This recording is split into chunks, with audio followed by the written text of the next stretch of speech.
There are two quests that send you to Haddock Cove. The first comes from the Mariner. She wants to rebuild the wall around Far Harbor, so she sends you to Haddock Cove to get some extra thick Mirelurk carapaces from the Mirelurks inhabiting the cove. The Mariner is an interesting character. I did an entire video telling her story, which you can watch here. The second is when you unlock Dima's memories in Dima's memory puzzle. You overhear one of his memories that talk about a buried cache of marine armor in the sea near Haddock Cove. The map marker points to a sunken ship just off the coast. Swimming out there, we actually have to dive to the very bottom chamber of the ship where we find a steamer trunk that indeed has the marine armor. But heading back to Haddock Cove, we find a little shantytown propped up on rickety supports in the murky water. There are a lot of fearsome Mirelurks here. They attack you when you get too close to the shack bridge entrance, and on their bodies we can find the thick Mirelurk carapaces to give to the Mariner and Far Harbor to repair the harbor wall. As we explore this little shanty town, we find a number of holotapes that slowly tell the story of the former inhabitants of this town. The first holotape is sitting on a barrel in the shack next to the guard post. All right. New announcement. So listen. Whoa! Luke, what are you doing in here? I'm making my next tape here. Boss, Braun's off at his bunk whimpering about something. He says he saw something peering up at him from under the baseboards. Are you kidding me?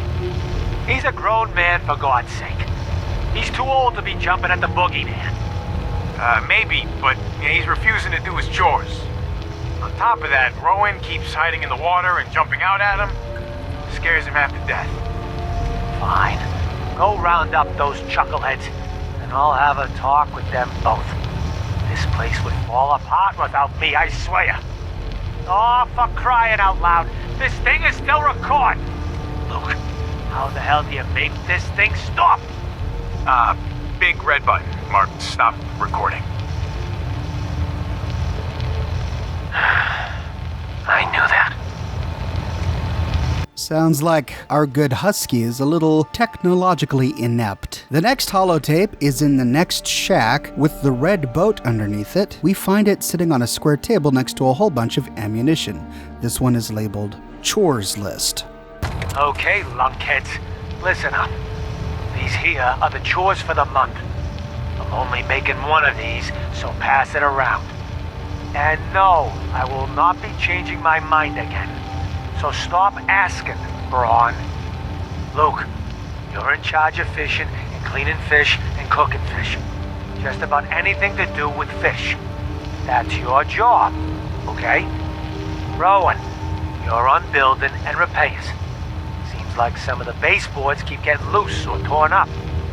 I'm not sure what's getting at them, but fix it. Braun, you've got brush removal again. Got to clear our line of sight. And yes, you may have to work at night, you big baby. I don't care what you hear. I pulled day guard duty again. We'll swap around at night, same as last month. Even you, Braun, so don't even start whining. That's it. You don't like it? Tough. This is how we get things done around here. Wait, is this thing still on? Damn it! Is it this button? No, of course not. I swear, I'm gonna throw this thing in the water! Heading into the shack with the metal wall, we find an end-of-dungeon steamer trunk with a whole bunch of loot inside, a couple of ammo containers, and a military ammo bag. Incidentally, did you see all of the ballistic fiber I looted in one of the previous shacks?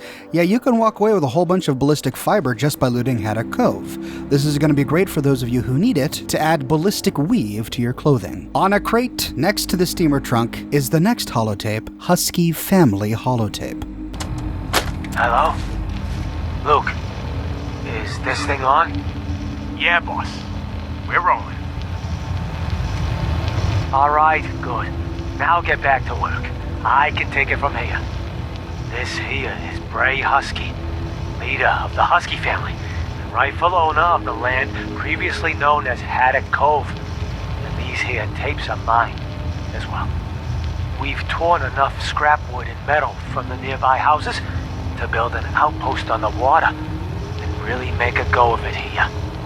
We build this thing big and tall enough, we'll be able to see pests coming from a good distance off. No one will be able to catch us with our pants down. Bray Husky, signing off. Shit, Luke. How the hell do you turn this thing off? There's a million buttons on this stupid thing. Screw it, I'm just gonna unplug it.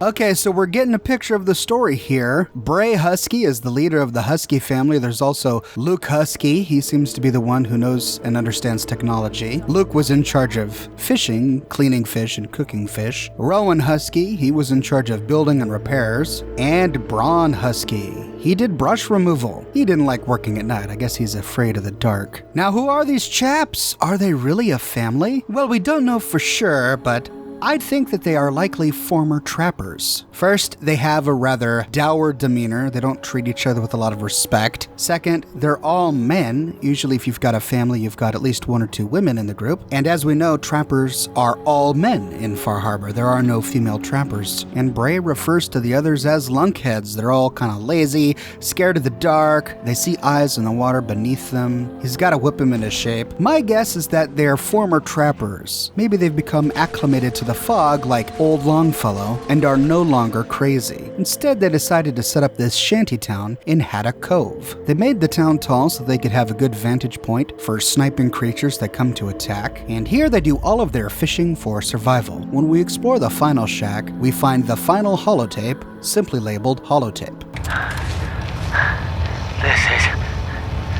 This is Bray Husky. And this is probably my last recording. Oh, jeez. I can see my friggin' guts here.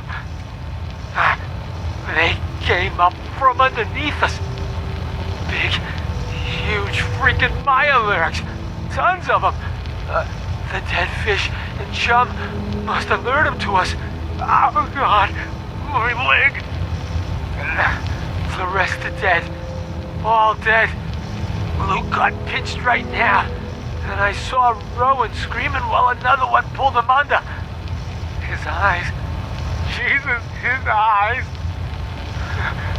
I went to get Braun and found some huge fish and thing eating what was left of him. He clawed me right across my guts before I could get a shot off. Oh, jeez. This place was impenetrable. We could see anyone coming for miles. Oh, underwater goddamn fish monsters. Oh, I just hope... Oh, God, no. Oh, it found me. No, no! No! You get back! Get away from me!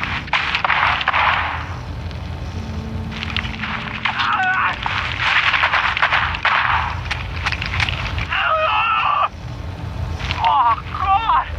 Is this thing still recording? You've got to be kidding me! It's horrible. I know it's horrible, but this poor guy just can't figure out how to stop recording these doggone holotapes. So their strategy failed. They failed to consider the possibility that monsters could swim up underneath their shacks. We've been attacked by mirelurks and mirelurk kings, which practically leap out of the water at us. This family had one fundamental flaw in their plan, which led to the deaths of every member of the family. Now, there is one curious thing right next to this little shanty town. South of the town, we find a pre-war red house. It's partially sunken into the water. It's in complete disrepair, the roof is crumbling in, and there are a number of little shacks like this all around Haddock Cove. But this one is special because it contains a perplexing puzzle. If you climb the stairs all the way to the top floor, we find a tiny table next to a mannequin. On and beneath the table are 4 notes, each with a different name. The first one is A Safer Way. From Adam we find a safer way to watch. Gifts never cease. What could this mean? Well, I think it may refer to the moment in time when the children of Adam discovered the nucleus and turned it into a home. There they found and befriended Dima, and everyone lived as a happy family. This note may refer to that moment. They found a safer way, and both the nucleus and Dima's friendship may be Adam's gift. Or the author of this note could simply be talking about this very house. The author was wondering, he or she needed a safe place. Adam provided with the gift of this house, they turned it into a home, and now they have a safer place to watch. Who does this person watch? Well, let's keep reading. However, the next note is less positive. It's called A Vengeful Creature. A vengeful creature drives the good confessor away and to question his purpose. I think this is a clear reference to High Confessor Tectus and Good Confessor Martin. Remember in my big lore video on the endings to Far Harbor, we learned that the previous confessor who led the children of Adam was a man named Confessor Martin. He was sane and rational, willing to listen to opposing arguments, and at sometimes even doubted his own faith. He was a man of peace. He did not want war with Far Harbor. But after he left the children of Adam, Tectus took his place, and he radicalized the children of Adam, made them crave not only war against Far Harbor, but their own destruction. I think whomever wrote this note must recognize the fact that Confessor Martin was the good confessor, and High Confessor Tectus is a vengeful creature. This person must not like the new direction the children of Adam are taking. The next note is titled, The Children Trapped. The children trapped in a crumbling home. Mother wants to end their pain. Clearly, this note is talking about the children of Adam living within the nucleus. The nucleus is a pre-war nuclear submarine base that includes a submarine that has active nuclear missiles. The children of Adam have been seeking for the nuclear launch keys so that they can destroy themselves and reach division, which is the highest gift that Adam can give them. Whomever wrote this note must believe that the children of Adam are actually trapped under the leadership of vengeful High Confessor Tectus. Mother, the wraith-like oracle of the children of Adam, wants to end their pain by giving them all division. The final message: a stranger arrives. To Adam's island, a stranger arrives. A new child we spy? This, I think, is a reference to you, the sole survivor. You are the stranger that arrives to Adam's island, and the author recognizes that you may become a follower of Adam, a child of Adam. Indeed, that option is available in the DLC. Beneath the table, we find even more clues to the author of these notes, a stack of stealth boys, 3 stealth boys in particular. So clearly these notes tell us a summarized history of the children of Adam on this island. Their arrival on the island coincides with an increase in radioactive fog. They don't cause this. This is something that has happened in the past, as old Longfellow has told us. But the children of Adam take it as a sign that this is their holy island, that Adam wants it to belong to them, which is why the author of the note says that this is Adam's island. They discover the nucleus, they make their home, and for the first time they finally have a safe place. They even found a friend there named Dima. But then High Confessor Martin abandons the children of Adam once he begins to have doubts about his faith. After he goes AWOL, High Confessor Tectus takes control of the children of Adam and radicalizes them. He is the vengeful confessor who wants war with Far Harbor. The author of these notes believes that the children are now trapped in this world of vengeance and wants to end their pain, likely through division. And that's when you arrive, the sole survivor, upon whom the author of these notes places a lot of hope. This person hopes that you may become a new child of Adam. So, who is the author of these notes? Well, I think the answer lies a stone's throw away from Haddock Cove. Just a short walk away is the Children of Adam Shrine. This is the very shrine we go to when we have the vision of the Fog Mother. Inside, we find 2 notes. The first is on a table, and it's written in the exact same way as the notes we found on the top floor of the building. To this shrine retreat, upon Atom think, know his servants watch. This shrine is a retreat for the children of Adam only to contemplate their faith, and Adam's servants, possibly the Fog Mother, watch from a distance. And next to this desk is another stealth boy. The second note, the sacred elements. The sacred elements guide to Adam's holy word. His table leads within.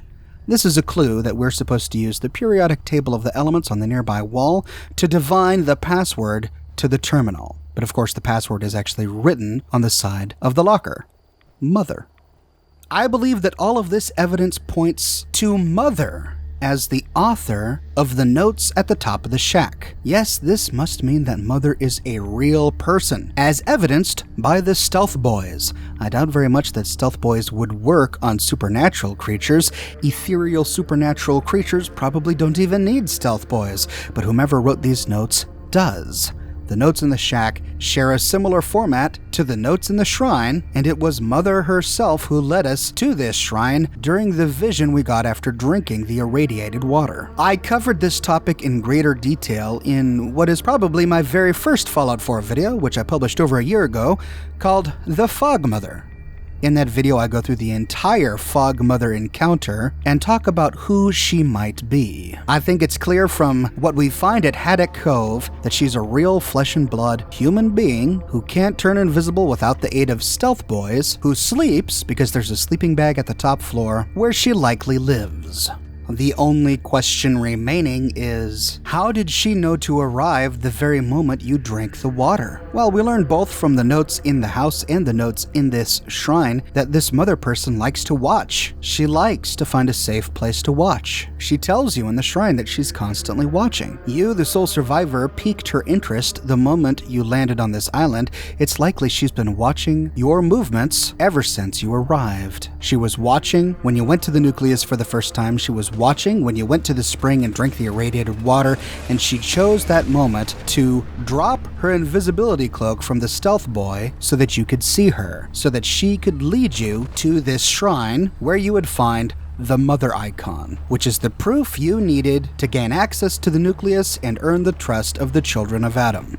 And that is the full story of Haddock Cove, at once a tragic tale of a small family whose ill-advised construction schemes led to their own demise. And again, a tale of a mystical woman who watches your every movement from the mist, directing you at every turn to find her children, the children of Adam, in the nucleus.